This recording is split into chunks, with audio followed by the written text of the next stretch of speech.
I truly thought I could do everything. That's why we talk about superwoman complex. There are so many women, mothers especially, who haven't realized this simple truth that they were not made to carry the weight of the world on their shoulders. They were not made to be responsible for everyone.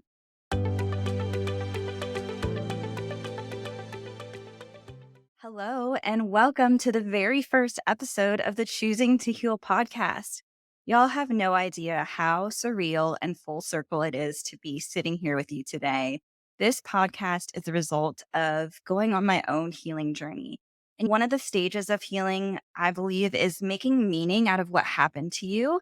And I think it's important to turn that pain into purpose. And in my case, I want to share openly in hopes of being the inspiration and encouragement that I wish that I had during these dark seasons of life. And there were two big things, main life events that I believe really shaped me into who I am today and put me on that path and trajectory of learning all of the hard life lessons that need to be learned to grow and develop character.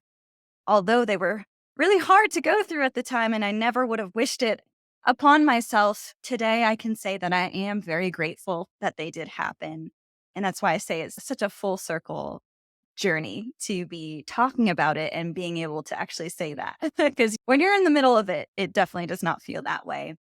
So today I'm going to be sharing one of two personal stories with you that ultimately led me to creating this podcast that taught me the biggest life lessons. That is going to be the story of going from burnout and being a total people pleaser, saying yes to everything, not knowing how to say no, to learning boundaries and how hard it was to get there. I think so many of us who that identify with being a people pleaser and wanting to do everything for everyone, we wish there was this magic switch that would just make it easy to have boundaries in our life.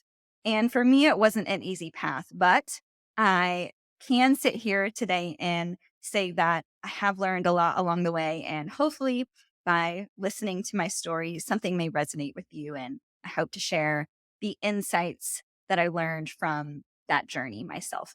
And also make sure to tune in to episode number 2. And that's when I'm going to be diving into my story of healing from betrayal, which, as you can imagine, taught me its own set of life lessons and wisdom. Okay, so let's jump right in, shall we? I'm going to set the scene for you. This started when I was 36 weeks pregnant. So my son is now almost 7. So gosh, this was 8 years ago. I was 36 weeks pregnant with my first child. And I thought, what the heck? This is a perfect time to start a new business. So at the time, I had an online Etsy shop, and it was so fun for me. It was a creative outlet. It was really my first dabble and experience into online sales. And what happened was a friend of mine came to me. I was doing graphic design and some other stuff, and she asked me to design a business card for her new business.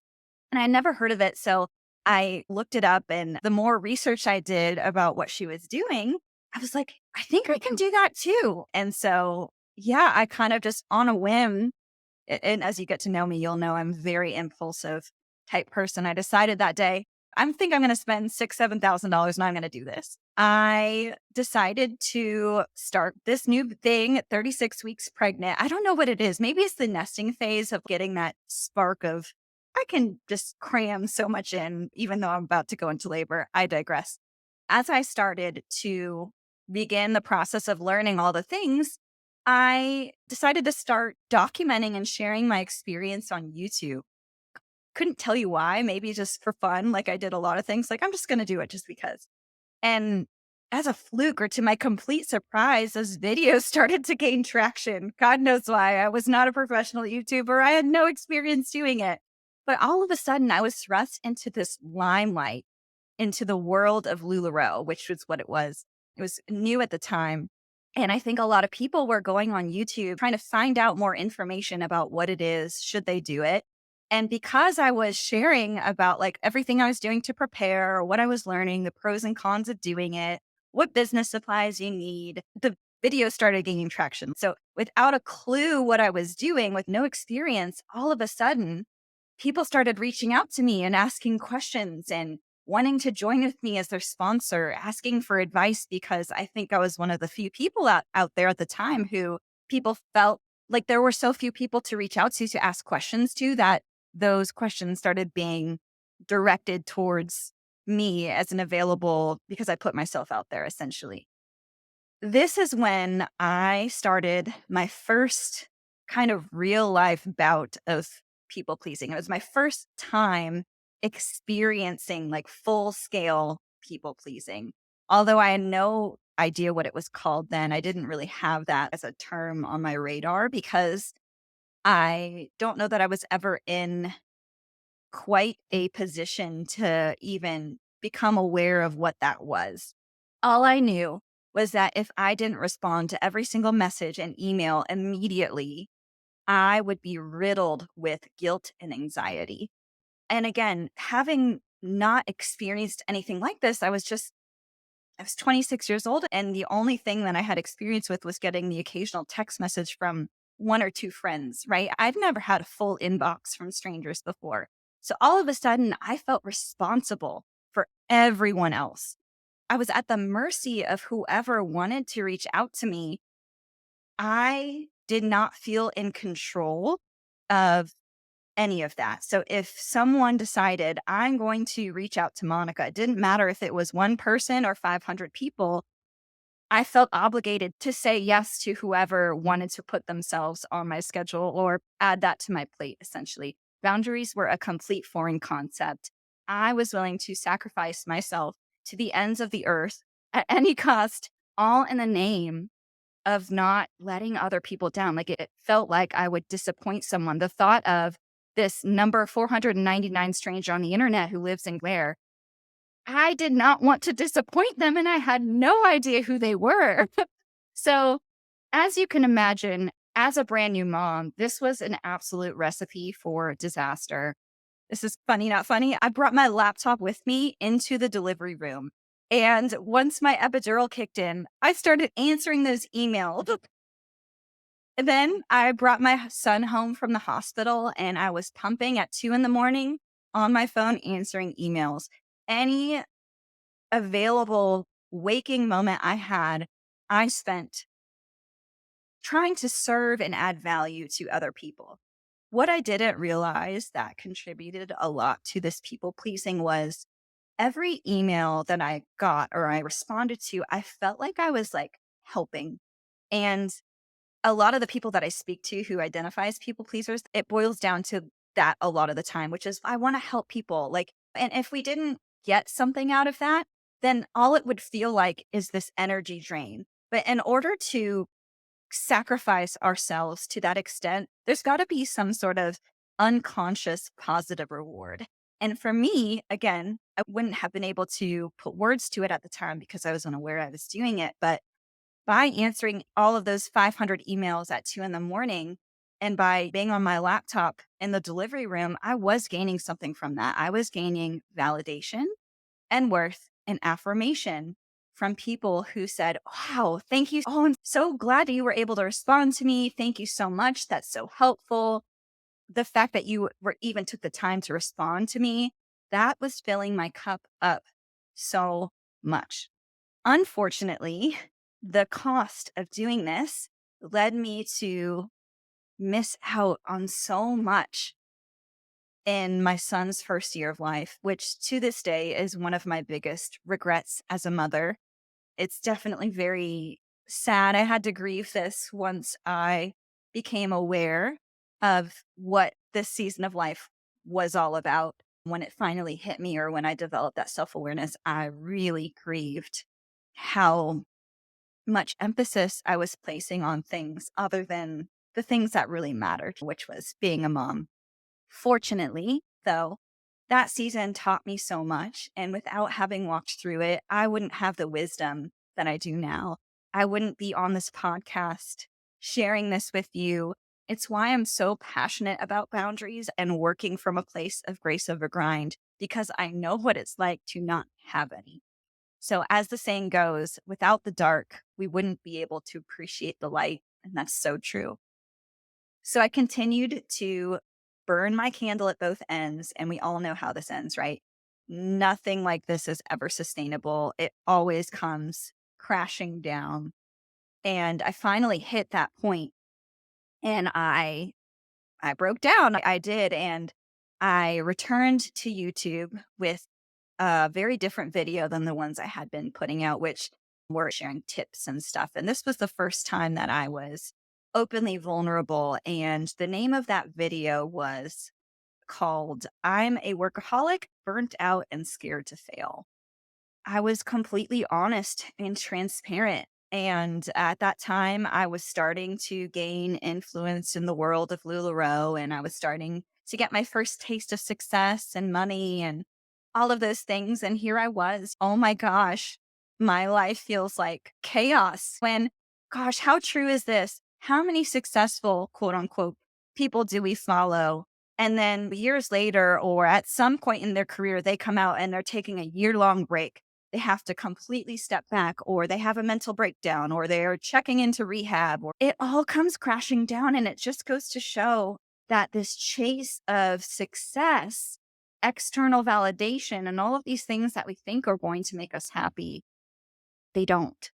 The most beautiful thing started to happen after I shared that video. I got pretty emotional. I shed a few tears, but the most beautiful thing started to happen. And the more real and vulnerable I was, the more connection and influence I started to make with people on the internet.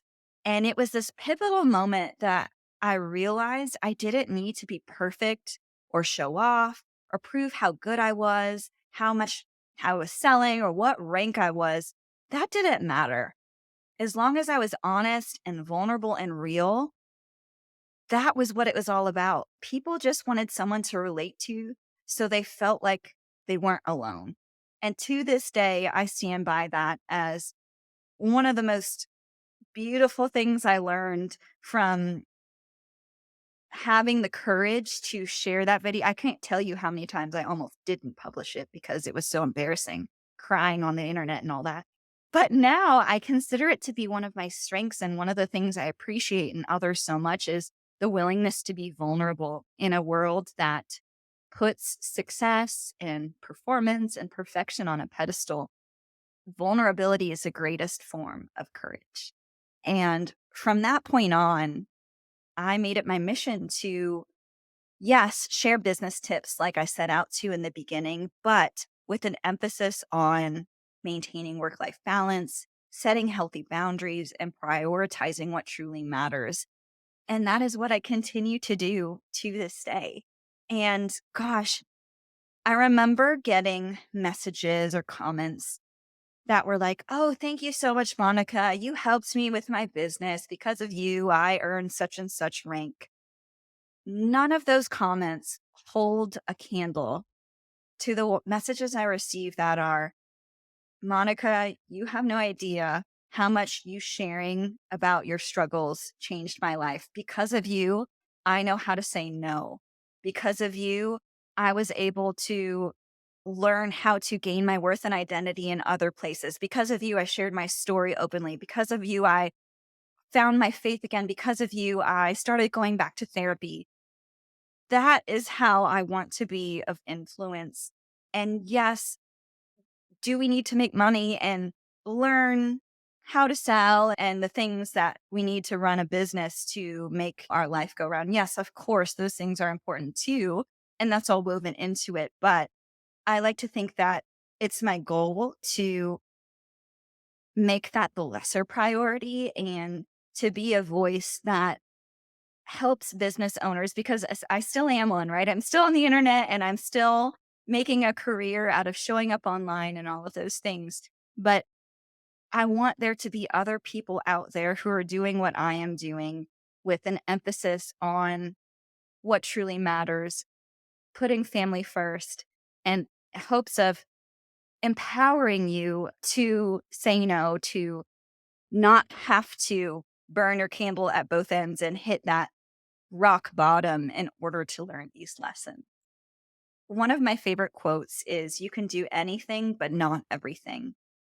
It's so funny to think that there was a time I didn't believe that. I truly thought I could do everything. That's why we talk about superwoman complex. There are so many women, mothers especially, who haven't realized this simple truth that they were not made to carry the weight of the world on their shoulders. They were not made to be responsible for everyone, especially in an industry like direct sales or network marketing, where people maybe look to you, or you may have a larger circle of influence or people that you're connected to. It is very easy to slip into this role of feeling like you're responsible for other people's success or failure. Or if I don't do this and they fail, then it's on me because I could have prevented that. I could have done more. I could have done more. I could have done more. That is what the voice of people pleasing wants you to believe. If only you do more, you can be in control of the outcome. You can prevent or make something happen. You can prevent something bad from happening and you can make something good happen. The truth is, you can try to do that. I don't want to say you can do that because you can try. There is no guarantee that you can prevent a negative outcome or create a positive one. You can try all you want and spin your wheels and spend a lot of energy in the process, and it will come at a price. What are you willing to sacrifice, all in the name of having that control? That's a really hard question, and you know the answer to it. And maybe some of you haven't stopped to consider that. Maybe this would be a great opportunity to do a journal exercise and ask yourself, what am I trying to prevent? What negative outcome am I trying to prevent by being superwoman? And what am I trying to make happen? What is my fear? If I don't do XYZ, say yes to everyone, do all the things, what am I afraid is going to happen? So you can spend your life and your energy trying to do that. Or the alternative is acceptance, and accepting, you know what? I am not in control of everything. And because I know that the outcome is not guaranteed, I am going to do all that I can within these healthy parameters I have set for myself. And I am going to have peace with that and let everything else go. A lot of the times when I talk to women who are still struggling with people pleasing, which by the way, I'm still a people pleaser in recovery. It's not like I've learned this art and I just never, I don't even bat my eyes anymore. I still struggle with having to say no. The difference is learning the skills to manage when that trigger, that urge to people please and control and be superwoman comes up. It is accepting what you can control and letting go of what you can't. And that fear usually is, if I let go and I say no to this thing, then they are going to hate me. They're going to be disappointed in me. Something along those lines, with if it's saying no to someone as an example. And the reality of that, what we have to do is explore and dig deep beneath that fear. Do you know for sure that person is going to hate you or be disappointed in you or view you negatively? No, you do not. And B, is it your responsibility to manipulate someone else's perception of you? Because ultimately that is what we're trying to do, is we cannot tolerate the idea of someone else viewing us through this negative filter. I can't tolerate the discomfort of thinking that someone is disappointed in me or that I let someone down. And because we haven't mastered the art of managing that internal struggle, what we do is we externalize it. We then try to manipulate our actions and by saying yes and overextending ourselves in order to avoid having to feel that pain, but in an external way. Because if we then say yes, we think you're not going to let them down. They're going to see you positively. But what we need to learn is the skill of saying, okay, I'm going to set this boundary with myself and say no and learn how to rewire my thinking. That's why they say capturing thoughts. Gosh, our mind creates so many lies every single day. What is it? The brain thinks like millions of thoughts every day. And what's happening is we're letting those thoughts run the show. And what we need to do is be in control of our thoughts. We can't control everyone else. We can't control the outcome, but we can control how we choose to view ourselves and how we manage these fears and these urges as they come up. If any of this resonated with you, I want you to know you are not alone. This is such a common struggle: people pleasing, learning how to say no, burning out, being superwoman, all of it. I want to encourage you, though, that you can change. You can become a better version. It's not your identity. You're not, oh, I'm just someone, that's just me. I don't know how to say no. That is what choosing to heal is. You are choosing to commit to learning the process and the skills to be better. That is what choosing to heal means. And if you're here listening to this podcast, you are someone who is making the choice to heal, and that makes you one of the bravest people I know. Okay, so you realize that it's time to start implementing some boundaries in your life. But is the thought of actually saying no to someone giving you hives? If so, I totally get it because I have been there myself. And when I first started implementing boundaries, I found that finding the actual words to say to be the biggest challenge in saying no. Here's the good news: communicating your boundaries doesn't mean you have to be mean, insensitive, or cruel. You can still do it in a way that inspires others to respect you even more. Have you ever met someone who politely declined your offer and did so in a way that made you think, wow, she seems like she really knows what's important to her? I respect her for that. Well, guess what? You can be like that too. That's why I created a free resource to help you say no and have a conversation in a direct yet graceful way. I've taken the hard part about figuring out what to say so you can just plug and play your specifics in different scenarios. So, whether it is with a friend, a family member, a work situation, you can take any of these scripts and apply it to your circumstance so you can start setting boundaries today and taking the hard work about figuring out what to say off of your plate. The link to this free resource will be in the show notes and the description of this episode.